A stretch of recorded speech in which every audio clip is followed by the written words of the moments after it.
บอสเพลงทำไมปีพอลตะกั้มเท่า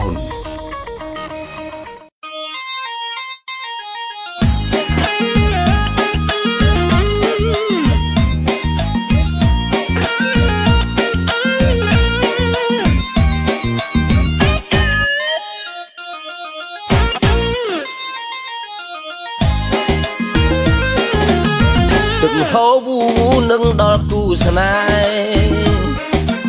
ហ៍នឹងកាលមាសមេតែខ្ចីលុយបងថាខ្ចីមួយថ្ងៃអូននឹងវេសងសងតែមួយអាទិត្យកន់ឡងឡងមិនឃើញអូនវេសងសងពេលបងទេទីអូនថាម៉ែឈឺ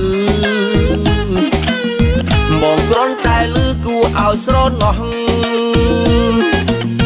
តែតាមការពិតយកប៉ៅប្រុសសោះសោះព្រោះបងបានជួបស្រីស្រស់ស្រស់ប៉ៅប្រុសស៊ីក្រលៀនគូ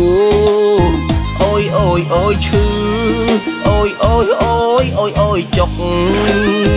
ក្បត់នៅនឹងមុខអ្នកណាមិនឈឺស្រែករោ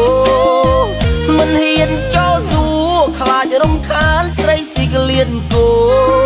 រវល់អោនមុខយំរោងើបឡើងស្រីទៅណាបាត់ជឿជាងស្នេហាហ៊ានឲ្យលុយខ្ចីខ្ចីលើសច្រើនថ្ងៃមិនមាត់មួយម៉ាត់ហើយលុយនោះគឺជាលុយលោតឆាត់ឆាត់លួចលុយម៉ែទុកអស់បាត់បាត់វិបាត់ឈឺចាប់ស្របគ្នា我等小我刚起，我当起到到你呀，你可到请多晚呀，我听不歌，你的。Town Production